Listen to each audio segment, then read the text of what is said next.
¿Quiénes fuimos y quiénes somos en la sucursal del cielo? Historias, anécdotas, vivencias. Esta historia para contar que tanto nos enriquece y que nos constituyó como pueblo curuzucuateño y pertenecientes a la provincia de Corrientes. Estamos aquí para recibir a nuestro escritor correntino, Gustavo Sánchez Mariño, junto a la directora de Cultura y Turismo de Curuzucuatiá, la licenciada Virginia Aguirre Talamona. Aquí estamos. Virginia, qué lindo estar acá. La verdad que sí. Bueno, te quiero dar la bienvenida y muchas gracias por aceptar esta invitación. Y bueno, acá tengo una de tus novelas que pude conseguir acá en Curuzucuatiá, que habla sobre Verón de Astrada, nuestro prócer acá, nuestro caudillo, que tuvo tanto que ver en la historia de nuestra ciudad. Y bueno, queríamos más que nada darte la bienvenida y queríamos charlar un poco cómo es este trabajo de investigación, cómo es hablar del pasado y de nuestra historia, cómo es empezar a hacer una mirada hacia atrás y poder imaginar un discurso, unas situaciones como las que plantea este libro.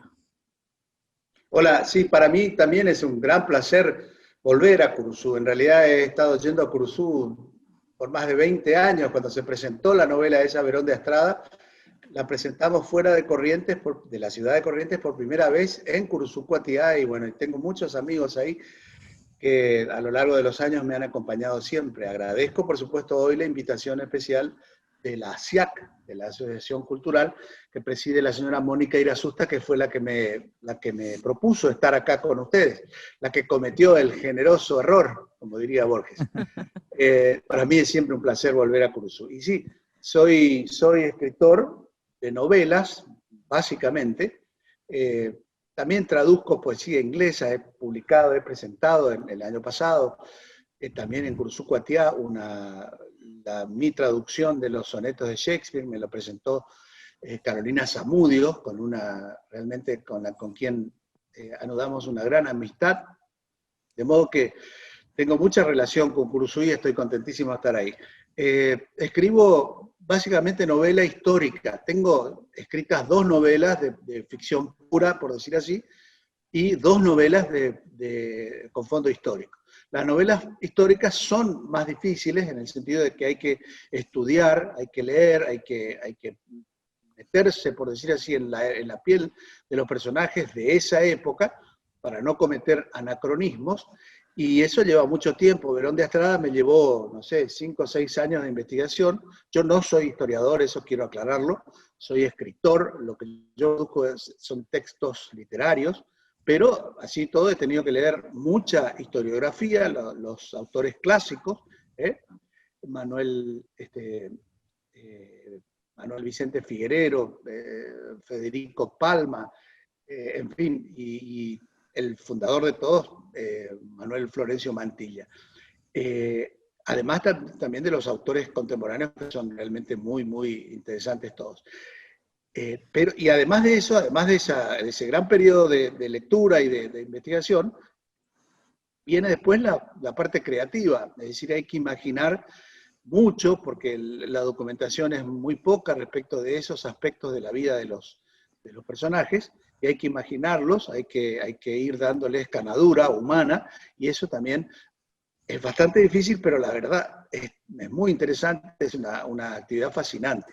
He producido recientemente este año esta novela, Perú Gorría, que cuenta la historia de otro prócer correntino que falleció también trágicamente defendiendo la libertad de la provincia unos años antes de de Verón de Estrada, de 1815. Ese límite entre la imaginación y la historia es lo que pone a prueba, por decir así, al artista, ¿no? Al escritor, al creador, al que quiere hacer un texto estético, por decir. Y bueno, me fascina hacerlo. Ahora estoy muy entusiasmado, empezando una tercera novela ya con un personaje del siglo XX, que fue un personaje, un militar defensor de la democracia, cuando se produjo el golpe que dejó fuera del gobierno al presidente Irigoyen. Un año después, este repúblico, que fue el teniente coronel Gregorio Pomar, salió a defender y a tratar de reponer el sistema democrático en la República Argentina. Y ese es el personaje que estoy intentando ahora, sobre el que me estoy poniendo a trabajar, por decir así. Lo conozco, por supuesto, desde que nací. Era mi tío abuelo, estaba casado con una hermana de mi abuela, y en mi casa era un personaje familiar, por decir así, cotidiano. Se hablaba de él como una especie de prócer legendario en la defensa de las libertades. Y eso es lo que me mueve o me motiva a escribir sobre él ahora. De modo que en la provincia de Corrientes, ustedes se lo imaginan, los personajes nos faltan, son muchísimos. Tenemos 430 y pico de años de historia, y en todos estos años, en cada uno de los 4 siglos de Corrientes, han aparecido varias figuras así con esta talla épica, por decir así, con esta talla heroica. Verón de Estrada murió en 1839 defendiendo la provincia contra la tiranía de Rosas. Perú Gorría murió, fue fusilado en enero de 1815, tratando de defender a la provincia de la invasión artiguista. Dieron su vida y vivieron con mucho coraje. Entre los dos se conocían, eso es también muy llamativo. Las casas de los Perú Gorría y los Verón de Estrada estaban una junto a la otra, en lo que entonces se llamaba la calle Primera, que es actualmente la calle Plácido Martínez, ahí frente al puerto de Corrientes. Una casa al lado de la otra, las dos familias se trataban, se querían.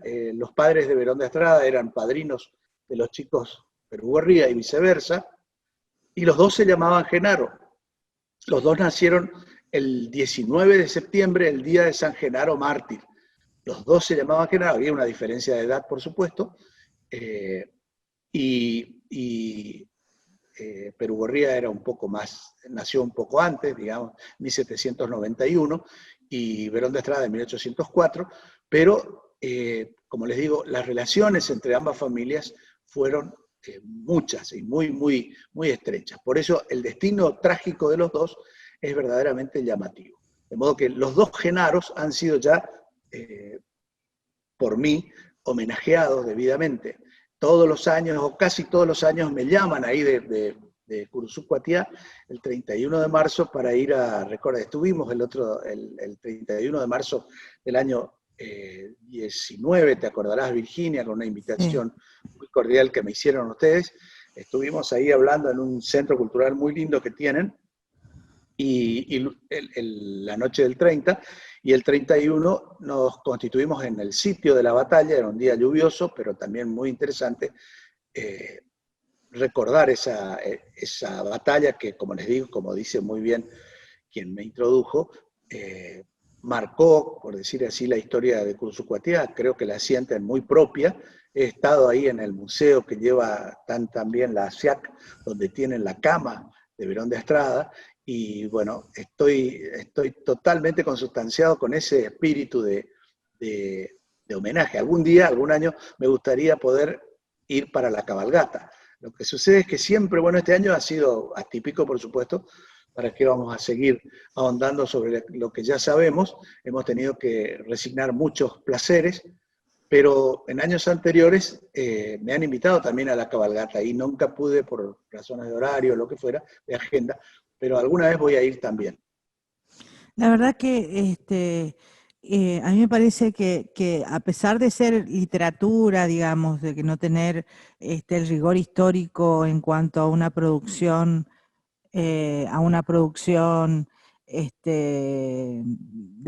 como historiador, quiero decir, me parece sumamente importante tu labor porque nos está haciendo falta un poco de recorrido, nos está haciendo falta un poco de visión con respecto a nuestros próceres. Nosotros justamente ahora por el aniversario de Curuzú estamos haciendo un concurso literario destinados a escuelas primarias y secundarias para que se imaginen qué hizo Belgrano acá en Curuzú-Cuatiá en 1810, aparte de fundarla. Y hemos tenido más de 30 trabajos que bueno, que buscan eso, buscan lo que vos hacés, digamos, un trabajo ficcional, pero también de rigor histórico, ¿no es cierto? ¿Cómo es esa investigación? ¿Cómo es esa Es investigación? es Contanos un puramente, poco, por ejemplo, ¿cómo no? ¿qué encontraste de Verondastrada en Claro, registros, en libros? ¿Qué datos por claro, ahí nos quiero, podés aportar a nosotros con respecto a la investigación que tuviste que hacer para realizar este libro? Vamos a empezar por este. cómo no, con todo gusto. No, quería, para no olvidarme, quería aclararles que en Perú Gorría, uno de los personajes, no principal, pero sí de los personajes secundarios más llamativos, es Manuel Belgrano. Y como él, bueno, ustedes ya lo saben, vino en la expedición al Paraguay y al pasar por esa villa del entrecruce de caminos o entrecruce de papeles, Curuzú-Cuatiá la reglamentó, institucionalmente la creó, fue el pueblo patrio que se creó luego de la Revolución de Mayo. Y si alguno quiere interesarse sobre ese trayecto, está ahí nombrado, está ahí descrito en Perú Gorría. Y con respecto a Verón también, por supuesto, yo creo que es muy importante esto que decís respecto de nuestra historia, porque la historia es lo que marca nuestro ser, nuestra identidad. Nosotros leyendo historia sabemos de dónde venimos. En los correntinos, ¿quién puede sorprenderse, por ejemplo, del valor que mostraron los soldados correntinos en la Guerra de Malvinas? Y sin embargo, y uno podría decir, mirá, estos chicos, qué sé yo, unos casi niños de 18 años que mostraron tanta valentía y tanto coraje frente a situaciones de muerte y situaciones de tragedia, sacaron fuerzas de dónde, se preguntaría alguna persona que no leyó nunca la historia de Corrientes. Pero aquel que conoce la historia de Corrientes sabe que los correntinos somos así. Ya desde la colonia éramos un pueblo muy autosuficiente, muy autónomo, con mucha valentía. Hablamos, por ejemplo, de los levantamientos de los llamados comuneros del Paraguay, que también se levantaron en la provincia de Corrientes. No era todavía provincia, era gobernación de Corrientes. Luego, durante las invasiones inglesas, se formó un cuerpo, un regimiento llamado de cazadores correntinos, entre los cuales estuvo Perú Gorría. Por eso en mi novela se narran las dos invasiones inglesas. De modo que también ahí estuvimos, pero de entrada, porque todos los residentes en la ciudad de Buenos Aires formaron lo que se llamó el cuerpo de cazadores correntinos. Estuvimos ahí para defender. Luego, durante las guerras civiles del siglo XIX, ese gran contingente de correntinos que fue mandado a colaborar con el general San Martín, que formó el regimiento de granaderos, que tuvo su bautismo de fuego en la batalla de San Lorenzo, donde un correntino inmortalizó a nuestra provincia, además de dar su vida, el sargento Cabral. Y después, durante todas las guerras civiles, llegaron hasta el Perú con el general San Martín, estos granaderos correntinos. Y bueno, durante el siglo XX, ni hablar, ahora les acabo de mencionar, por ejemplo, la saga épica del teniente coronel Pomar, que involucró a muchos correntinos durante ese levantamiento de julio de 1931, casi toda la ciudad de Corrientes se levantó siguiendo a Pomar. Y bueno, ni hablar de Malvinas, ¿no? Entonces, hay una tradición épica, heroica, de defensa de valores muy altos de los correntinos, que es lo que creo que tenemos que transmitir a nuestros jóvenes, a nuestros niños, a nuestros sucesores, a los que van a seguir adelante llevando esta provincia, porque es una herencia que no todos tienen. Es una herencia que no toda provincia del país puede puede decir que la tiene. Entonces hay que estar orgullosos de ello. Y por suerte nuestra provincia no ha tenido mucha producción literaria, por decir así, en el siglo XIX y comienzos del siglo XX. Empezó a producir narrativa, novelas, cuentos y demás, después diríamos, de la Segunda Guerra Mundial o en esa época aproximadamente. Pero sí, por suerte, tuvo una gran producción historiográfica. A partir de Manuel Florencio Mantilla, que escribió su historia, su famosísima crónica histórica de la provincia de Corrientes. Él la escribió en vida, pero falleció y no se había publicado. Entonces su viuda y sus hijos publicaron por primera vez ese libro a comienzos del siglo XX, y a partir de ahí vinieron muchos autores importantísimos que escribieron sobre la historia de Corrientes, como por ejemplo el que yo considero el genio mayor después de Mantilla, ese genio hiperactivo que fue Hernán Félix Gómez, que escribió más de 300 obras de historia correntina. Tocó todos los temas. Yo tengo algunos libros de las primeras publicaciones que se hicieron, y muchos de ellos están también guardados en las bibliotecas públicas, en la biblioteca del Museo Histórico y demás. Aquel que quiera consultarlos están ahí. Luego otros, Manuel Vicente Figuerero, que fue un gran historiador correntino, también era tío de mi abuelo, de modo que también lo conocemos familiarmente. Federico Palma. Y bueno, más recientemente hay autores correntinos importantísimos. Está, por ejemplo, el que yo creo que ha escrito la obra de historia más importante después de la de Mantilla, que fue Antonio Emilio Castelo, que escribió una historia de Corrientes que hace, creo que más de 30 años se publicó, y ya lleva no sé cuántas ediciones, se vende como pan caliente. Es, creo yo, el compendio de historia correntina. Si alguno de ustedes quiere empezar a leer historia correntina, acérquense al profesor Antonio Emilio Castelo, ya fallecido, me honró con su amistad, porque ha producido un libro muy interesante que resume, por decir así, en muchas páginas, lo que fue la historia de Corrientes. De modo que yo no, lo vuelvo a decir para que no digan que saludo con sombrero ajeno, yo no hago investigación histórica, es decir, no voy a los archivos, no busco documentación, no leo la documentación en sus originales, sino que leo historiografía, leo los libros de historia que por suerte muchos autores correntinos han producido. Y eso, bueno, lleva tiempo, hay que sentarse a leer. Pero cuando uno lo hace con placer, por supuesto no se siente. Realmente para mí es una pasión. Y luego viene la otra parte, la parte imaginativa, en la cual hay que ser muy cuidadoso, porque por supuesto uno no quiere cometer, en primer lugar, ningún anacronismo, es decir, contar historias con circunstancias actuales, cuando que en realidad estamos hablando en el caso de Verón y de Perú Gorría, de 200 años atrás. Hay que tratar de recrear, por decir así, esa época con palabras. Esa es la fascinación que tiene la literatura, recrear con palabras un mundo que ya no existe. Y eso es lo que yo trato de hacer. Bueno, la verdad que es más que interesante lo que usted plantea, y en algún momento de su charla también ha mencionado algo que para nosotros es de suma importancia y forma parte de uno de los objetivos también de este espacio que denominamos ¿Quiénes fuimos y quiénes somos en la sucursal del cielo? Habló de los jóvenes, Gustavo, habló de los jóvenes. ¿Cómo contagiamos? ¿Qué nos aconseja usted que tanto ya viene trabajando en todo esto que hace referencia a nuestra historia? Siempre reiteramos, ¿no? Tenemos que saber de dónde venimos para saber a dónde vamos y saber bien con quiénes vamos a ir, ¿no? Creo que si vamos a la historia y justamente nos llenamos de ella, podemos encontrar tal vez un mejor camino. Claro que sí. La mejor definición de la historia la dio un abogado romano de hace 2000 años que se llamó Marco Tulio Cicerón.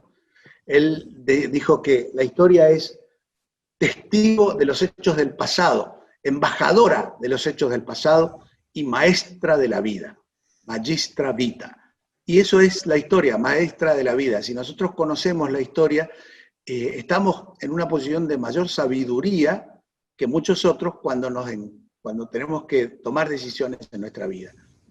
La historia es, por supuesto, una actividad fascinante, pero también es una actividad muy útil. Hay que ser un poco pragmáticos. Tenemos que saber que cuanto más estudiemos lo que pasó en nuestra propia comunidad, como es la provincia de Corrientes, más estamos preparados para la vida, ¿no? Magistra vita, maestra de la vida.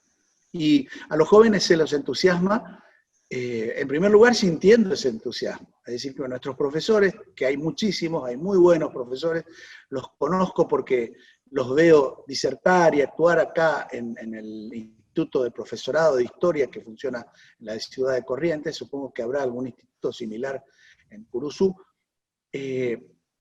Primero, que nuestros profesores se contagien de ese entusiasmo. Y segundo, que traten de transmitirlo a sus alumnos. En realidad, mi caso particular es, yo estudié mucha historia nacional, historia mundial, pero llegué a la historia correntina recién a los 20 años, o 22 años tendría cuando empecé a leer la obra de Mantilla.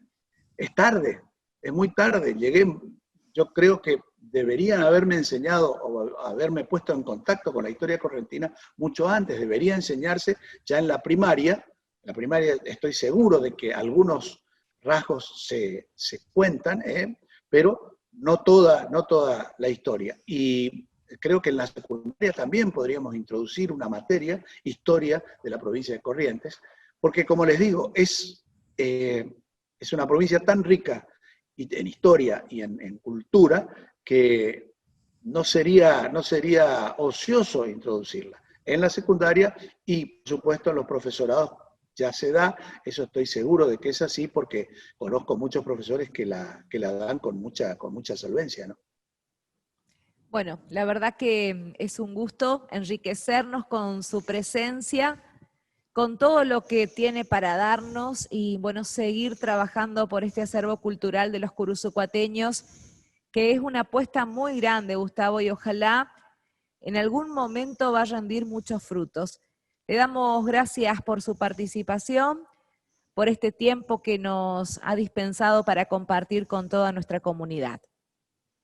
No, muchas gracias a ustedes. Saludo especialmente a todos mis amigos curuzucuateños, Virginia, a Mónica Alegre de Irasusta, que siempre se acuerda de mí, tengo muchos amigos, quiero nombrar a unos y olvidarme de otros.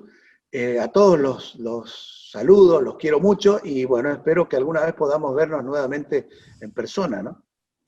Muchísimas gracias, Eduardo. Muchísimas gracias, Gustavo, perdón.